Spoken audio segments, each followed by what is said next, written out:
روزانہ وہاں پر کشمیریوں کو گرفتار کیا جا رہا ہے۔ ساتھ ساتھ خبریں سامنے آ رہی ہیں کہ مقبوضہ کشمیر کے اندر انٹرنیٹ اور دیگر صحت کی سہولیات بھی ناپید ہو چکی ہیں۔ اسی حوالے سے پاکستان کے وزیر خارجہ شاہ محمود قریشی نے اقوام متحدہ کو ہنگامی بنیادوں پر نوٹس لینے کا مطالبہ کیا ہے، باقاعدہ خط لکھا ہے جس میں کشمیر کے اندر کرونا وائرس کے بعد کی صورتحال پر نوٹس لینے کا مطالبہ کیا گیا ہے۔ آگے بڑھ لیتے ہیں، جو آج کی چوتھی بڑی خبر ہے یہ بھارت سے ہے۔ بھارت کے اندر کرونا وائرس کے حوالے سے اصل تعداد تو مودی کی حکومت چھپا رہی ہے، تاہم ہندو دہشت گردوں نے جو ڈاکٹر کرونا کے خلاف جنگ کر رہے ہیں، کرونا کا علاج کر رہے ہیں، ان کے خلاف حملے کرنے کی، ان کو قتل کرنے کی، ان کے گھروں کو جلانے کی دھمکیاں دینا شروع کر دی ہیں۔ کہا جاتا ہے جو طبی عملہ ہے بھارت کے اندر کرونا وائرس سے نمٹنے والا، ان کو اچھوت بنا کر پیش کیا جا رہا ہے۔ دوسری جانب بھارت کے اندر ایک شخص نے 40,000 سے زائد لوگوں کو کرونا وائرس کا نشانہ بنایا اور اس کی وجہ سے 40,000 لوگ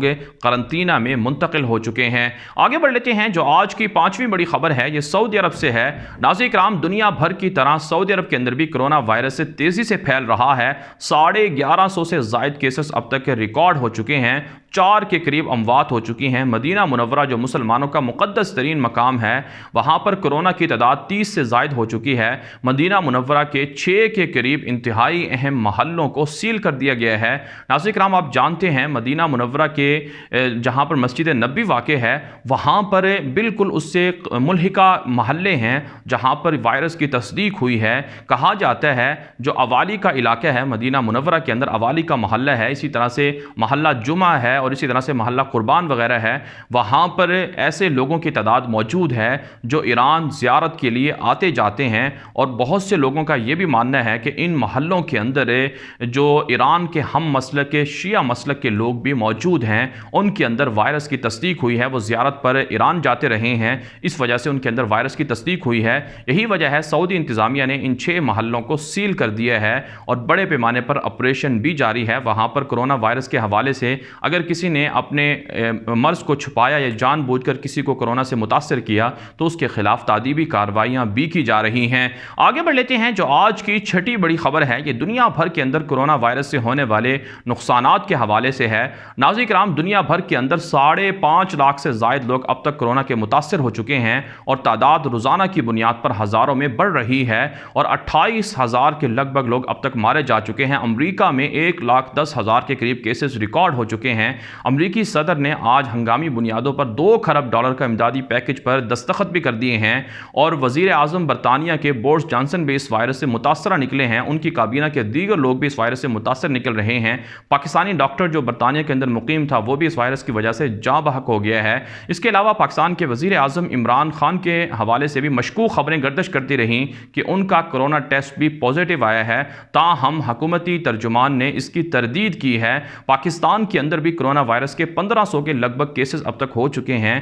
12 سے 13 کے قریب اموات ہو چکی ہیں اور مسلسل یہ تعداد بڑھ رہی ہے۔ بہت سے ماہرین کا ماننا ہے کہ پاکستان کے اندر بھی حکومتی غفلت کی وجہ سے، ایران سے آنے والے زائرین کی وجہ سے وائرس پھیل رہا ہے اور اصل تعداد کو چھپایا جا رہا ہے۔ یہی وجہ ہے پاکستان کے اندر اسلام آباد کی ہائی کورٹ اور اسی طرح سے لاہور ہائی کورٹ نے حکومت کو طلب کیا ہے کہ وہ اصل تعداد کو ظاہر کرے اور کیوں کرونا وائرس کے حوالے سے نمٹنے میں غفلت کا مظاہرہ کیا جا رہا ہے۔ تاہم ناظرین کرام، عوام کو حکومتی احتیاطی تدابیر کو اختیار کرنا چاہیے اور ساتھ ساتھ اللہ سے رجوع کرنا چاہیے، استغفار ضرور کرنا چاہیے۔ اور دنیا کے اندر یہ بات موجود ہے کہ یہ وائرس مصنوعی وائرس ہے، اس کو بہت پہلے 2006 کے اندر امریکہ کی لیبارٹریوں میں، انگلینڈ کی لیبارٹریوں میں بنایا گیا اور اس پر باقاعدہ فلمیں اور ڈرامہ سیریل وغیرہ بھی بن چکی ہیں اور اس کے ذریعے سے خفیہ طاقتیں بڑے بڑے اہداف حاصل کرنا چاہتی ہیں جو ان قریب پوری دنیا کے سامنے واضح ہو جائیں گے۔ آگے بڑھ لیتے ہیں، جو آج کی 7ویں بڑی خبر ہے یہ ایران سے ہے۔ ناظرین کرام، ایران کے مزارات سے دنیا کے 18 کے قریب ممالک کے اندر کرونا وائرس پھیلا ہے۔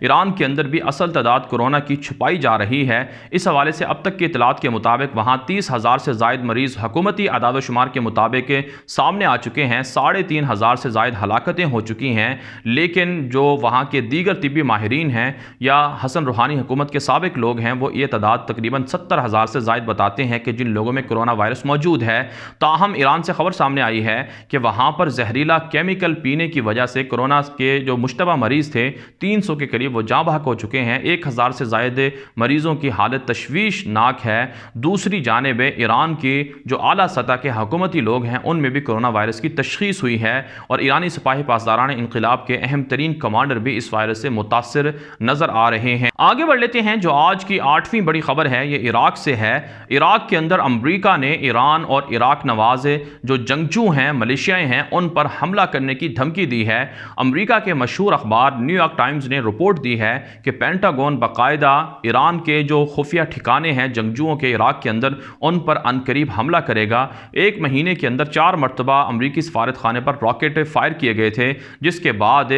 جو امریکہ کے اس میں تقریباً 8 سے 9 کے قریب لوگ مارے گئے تھے۔ امریکہ نے اس کا جوابی رد عمل دینے کا اعلان کیا ہے۔ اس سے پہلے قاسم سلیمانی جیسے اعلیٰ ترین سطح کے جنرل کو امریکہ نے مار دیا تھا، اور اب خبریں سامنے آ رہی ہیں کہ امریکہ بہت جلد بڑے پیمانے پر عراق کی طرف فوجیں بھی روانہ کرنے جا رہا ہے۔ دوسری جانب ناظرین کرام خبریں سامنے آ رہی ہیں کہ پینٹاگون نے کورونا وائرس کی وبا کی وجہ سے دنیا بھر کے اندر جہاں کہیں ان کی جنگی مہمات ہیں انہیں روکنے سے انکار کر دیا ہے۔ پینٹاگون کے بیان کے مطابق کہ دنیا بھر میں جہاں کہیں امریکی فوجیں موجود ہیں وہ اپنی کارروائیوں میں، سرگرمیوں میں، جنگی کارروائیوں میں حصہ لیتی رہیں گی۔ آگے بڑھ لیتے ہیں، جو آج کی 9ویں بڑی خبر ہے یہ متحدہ عرب امارات سے ہے۔ متحدہ عرب امارات کے ولی عہد محمد بن زائد النہیان نے شام کے ڈکٹیٹر درندہ صفت صدر بشار الاسد سے ٹیلی فون پر رابطہ کیا ہے۔ 9 سال کی طویل جنگ کے بعد یہ پہلا اعلانیہ رابطہ ہے متحدہ عرب امارات کے ولی عہد یا وہاں کے حکومتی اعلیٰ ترین سطح کے شخصیت کی جانب سے، اور 2018 کے اندر متحدہ عرب امارات نے شام کے اندر اپنے سفارت خانے کو 7 سال بعد کھول دیا تھا، اور کہا جاتا ہے متحدہ عرب امارات کے سعودی عرب کے خفیہ رابطے بھی ہیں شام کے بشار الاسد کے ساتھ، اور اس میں اگرچہ جو متحدہ عرب امارات کی انتظامیہ ہے ان کی جانب سے اعلان کیا گیا ہے کہ یہ جو فون پر رابطہ ہوا ہے محمد بن زائد کا بشار الاسد سے، یہ دراصل کرونا وائرس سے نمٹنے کے حوالے سے ہوا ہے۔ تاہم ناظرین کرام دنیا بھر کے ماہرین کا ماننا ہے کہ شام کے بشار الاسد کے ساتھ پس پردہ متحدہ عرب امارات سعودی عرب تعلقات قائم کیے ہوئے ہیں، اور شام کے اندر ترک فوجوں کے خلاف اور اسی طرح سے لیبیا کے اندر ترک فوجوں کی جو سرگرمیاں جاری ہیں خلیفہ حفتر باغی کے خلاف، جن کو متحدہ عرب امارات سعودی عرب سپورٹ کر رہا ہے، اس حوالے سے بشار الاسد کے ساتھ متحدہ طور پر متحدہ عرب امارات نے اور سعودی عرب نے الائنس بنایا ہوا ہے، اور ترک فوجوں کو شام سے کس طرح نکالا جائے اس حوالے سے بھی متحدہ عرب امارات بشار الاسد کی مدد کر رہا ہے، اور لیبیا کے اندر ترکی کی فوجوں کے خلاف کس طرح سے کاروائیاں کی جائیں اس حوالے سے بھی متحدہ عرب امارات شام کے صدر بشار الاسد کے ساتھ مل کر مشترکہ طور پر حکمت عملی اپنا رہے ہیں۔ ناظرین کرام آپ جانتے ہیں ترکی کے اندر 40 لاکھ سے زائد شامی مہاجرین موجود ہیں۔ دنیا بھر کے اندر اس وقت بھی 50 لاکھ سے زائد شامی مہاجرین در بدر زندگیاں گزار رہے ہیں، لیکن خلیجی ممالک نے اب تک بالخصوص متحدہ عرب امارات اور سعودی عرب کی جانب سے ان مہاجرین کے حوالے سے کوئی ایسا اقدام نہیں اٹھایا گیا جس کو سراہا جائے، اور اب ترکی کو وہاں پر جو شامی مہاجرین کے لیے ترکی فوج سرگرم ہے ان کو دبانے کے لیے، ان کے خلاف کارروائیاں کرنے کے لیے، یہ دونوں جو شام کے بشار الاسد کو اپنا دشمن سمجھتے تھے اب اس کے ساتھ دوستی کا ہاتھ بڑھا رہے ہیں، اور یہ ناظرین کرام منافقت کا ایک چہرہ ہے جس سے پوری دنیا کے مسلمانوں کو خبردار رہنا چاہیے۔ آگے بڑھ لیتے ہیں، جو آج کی 10ویں بڑی خبر ہے یہ یمن اور سعودی عرب سے ہے۔ سعودی اتحاد کی جانب سے دعویٰ کیا گیا ہے کہ ان کے 2 بڑے شہروں کی طرف ڈرون طیاروں کے ذریعے سے حوثی باغیوں نے حملے کی کوشش کی ہے، لیکن جسے سعودی اتحاد نے ناکام بنا دیا ہے، اور دوسری جانب حوثیوں کے خلاف 7 گھنٹے کی طویل ترین جنگ کے اندر سعودی اتحاد نے بڑے علاقوں کو حوثیوں سے واگزار کرا لیا ہے۔ ناظرین کرام آپ جانتے ہیں 26 مارچ 2015 کو باقاعدہ جنگ شروع ہوئی تھی۔ پچھلے 5 سالوں کے اندر لاکھوں شامی اس جنگ سے نقصان اٹھا چکے ہیں، لیکن آج بھی یہ جنگ جاری ہے۔ نہ تو حوثی یہ جنگ جیت سکے ہیں، اور نہ ہی سعودی عرب کے اتحاد میں شامل لوگ یہ جنگ جیت سکے ہیں، اور نقصان اس میں سارا کا سارا وہ یمنی عوام کا ہو رہا ہے۔ دنیا بھر سے یہ تھی آج کی 10 بڑی خبریں۔ ان خبروں کے حوالے سے آپ کی کیا رائے ہے؟ اپنی رائے کامنٹ کے ذریعے سے ضرور ہم تک پہنچائیں۔ اجازت دیجیے، اللہ حافظ۔